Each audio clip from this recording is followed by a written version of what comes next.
All right, y'all. P Valley Season 2, Episode 8. Let's get straight into this recap.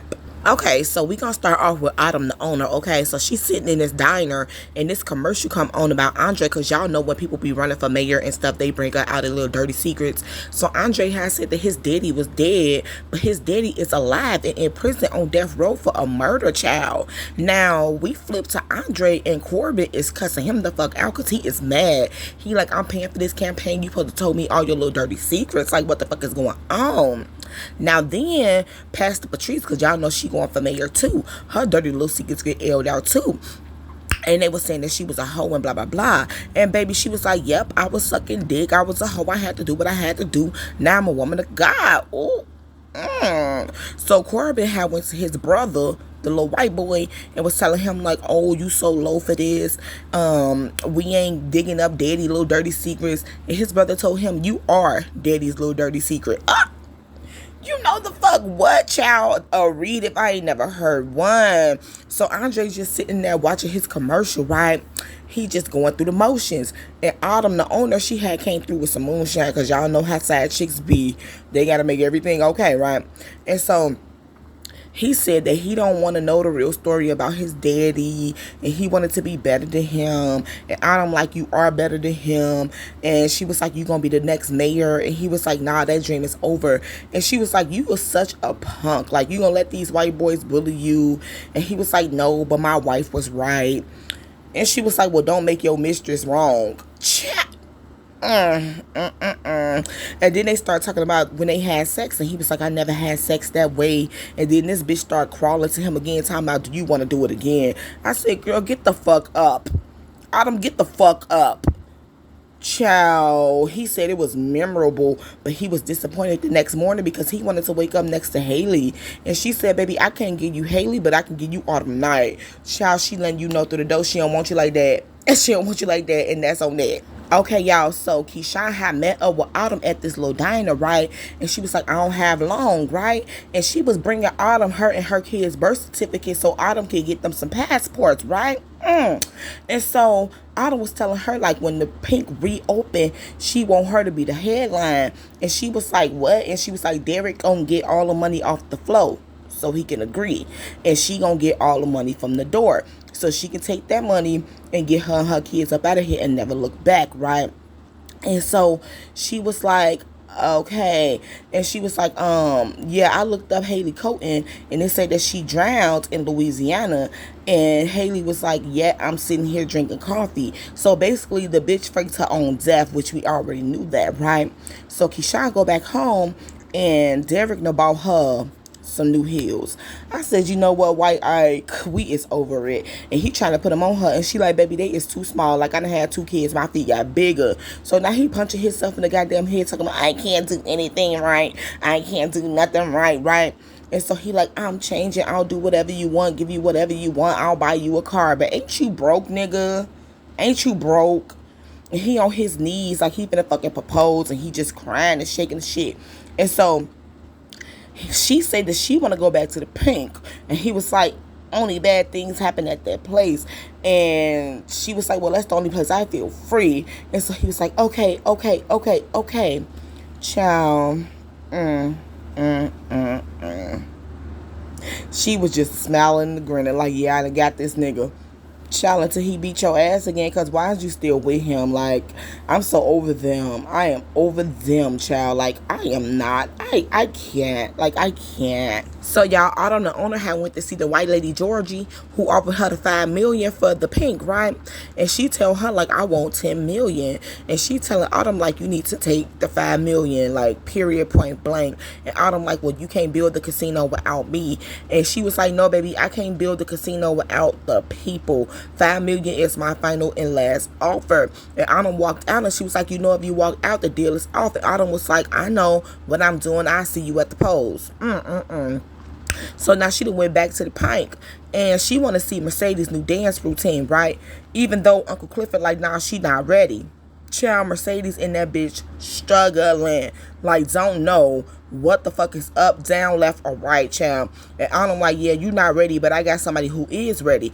And Mercedes like, I know you ain't talking about Whisper and Roulette because they not handling shit. And she told her they not who you need to be worried about. Now, let me just set the scene.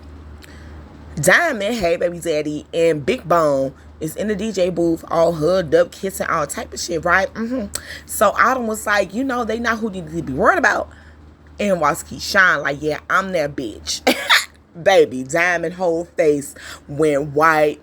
His ass is bugged. He is shook like, oh my God, like, that's her. Like, yeah, the bitch is back. She back at the Pink Diamond. So what you finna do? Like, what's tea? And Big Bone knows something going on too, because she was looking like she was looking. And it's like, girl, I'ma need you to know your place. And baby, Roulette and Whisper is some Keyshawn groupies. Like, them hoes are some dubs. Now, like I said, our girl Mercedes is down bad. Her arm is still fucked up. It is not 100%. And Uncle Clifford told her, like, baby, it's all in your head. And she basically told Uncle Cliff, like, well, you need to start fighting for the paint, because that's in your hands. The fuck? So she do her little exercise. Y'all know she be running and shit with her dog. And she ran into Maine. Y'all remember Maine fine. And basically, they set up a little date, because y'all know he just got out. And he having a little block party. So he invite her, like, is you gonna be my date? She was like, yeah. So she was back at the Pink. And her daughter had called her, and she was like, okay, I'm on my way.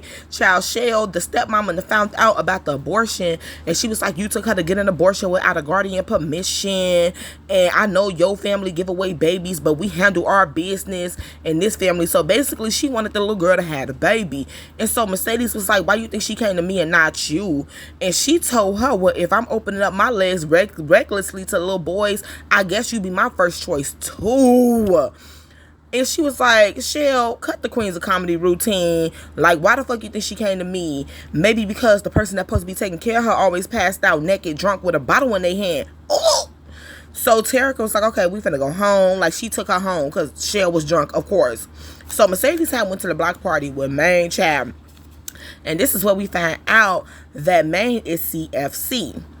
Keep that in mind. He is CFC. So she had stopped him for doing some dumb shit because he just got out, and they went back to her house, child, and she told him like she killed somebody and is the nightmares ever gonna stop? And he was like, no, I wish I was there to protect you. And she was like, well, how do I like get over this? And he said that she got to make a difference in somebody else's life, and then he trying to fuck, but she had turned him down. I was like, okay, man, you was doing so good. Like, I don't know, though. I think they used to mess around because they are too flirty, child. They are too fucking flirty. And I don't know. It's something with them, though. It's something with them because, baby, Mercedes knows she want that man. He could have had his way with me. Okay, so Uncle Cliff is not happy that Keyshawn is back, so him and Autumn was in the back arguing, right? So Uncle Cliff had left out and went and sat in the car and was crying. And, child, why the fuck he see his mama, child? I'm like, what is going on with all these ghosts this season? Like, I'm gonna need y'all to put a fucking warning up. So his mama was in the back seat and was like, bitches don't just cry, they get even. Ooh! So Uncle Cliff pulled up on Corbin because y'all know they beefing right now. And Corbin was like, okay, what you want? And Uncle Cliff was like, any enemy of my enemy is a bitch I can link up with. Baby, you know what? You giving me so much shit to say, Uncle Cliff. Like, thank you so much for all of these. I appreciate the vocabulary. I really do. And so Corbin was like, well, you the one who decided that we was enemies. And Cliff said, no, you the one who wanted to sell my club and put it on an auction block. And Corbin was like, it's just business. And Uncle Cliff was like, no, it's not. Now, they go back since the sandbox. So, baby, it ain't just business.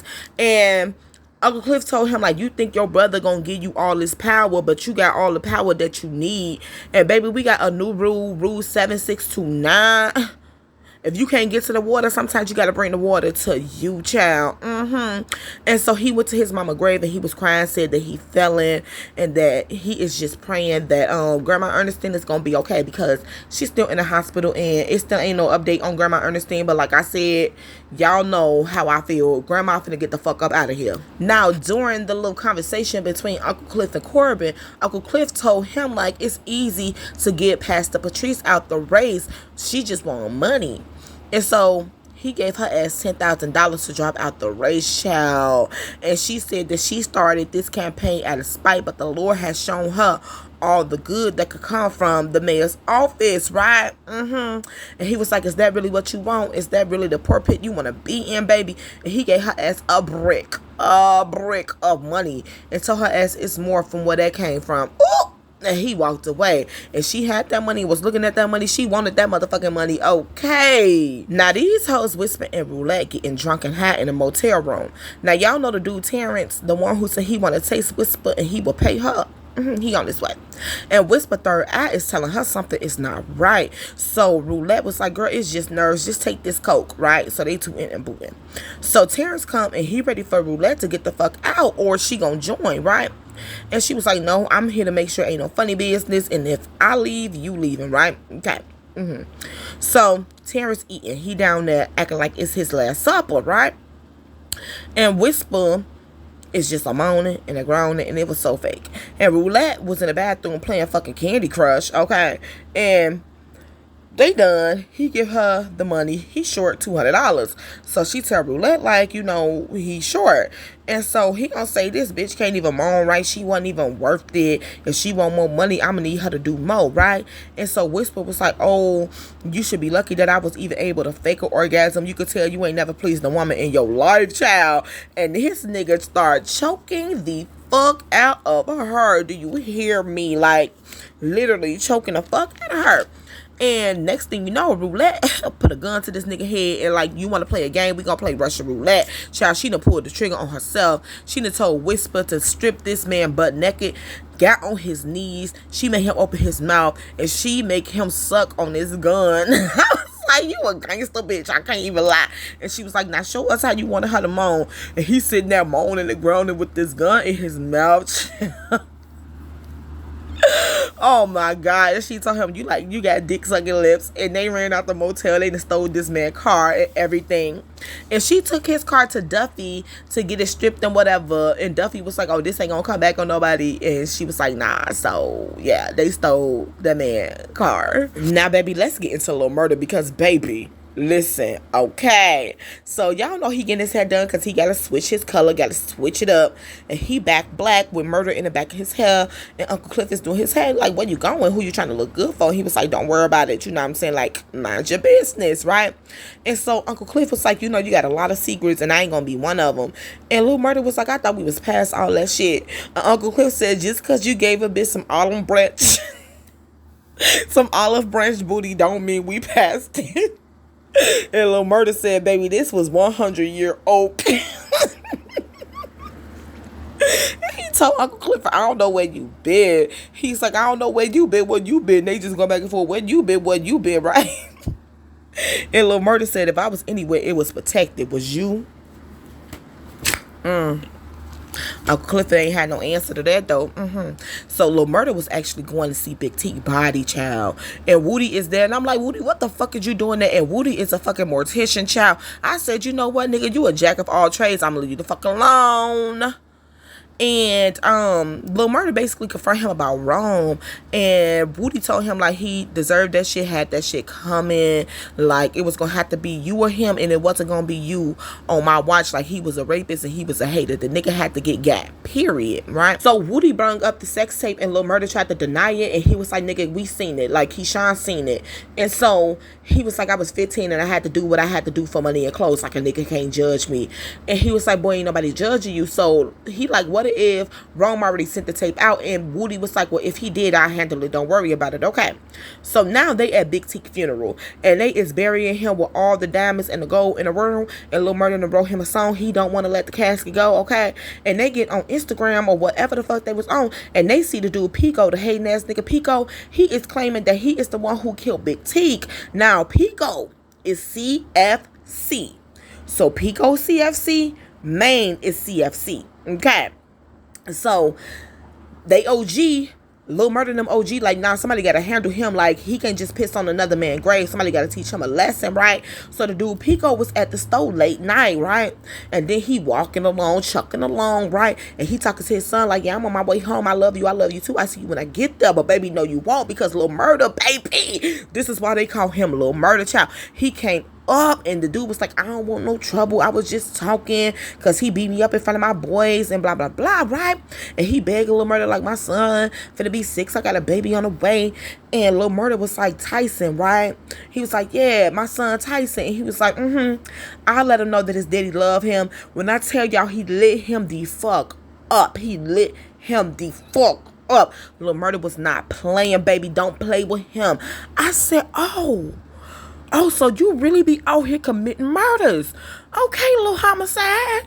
We gonna call you Big Murder from now on. And baby, he went to the studio. The nigga still got blood on his hands and he recording a new song. I said, you's a cold motherfucker. But anyway, y'all, that was that on that. I will be back next week to do a recap to episode 9. In the meantime, between time, watch the videos for my other shows. Like, comment, subscribe. Let's have a conversation down in the comment section below. It's your girl, Cynthia Renee, and I am out of here, y'all. Peace.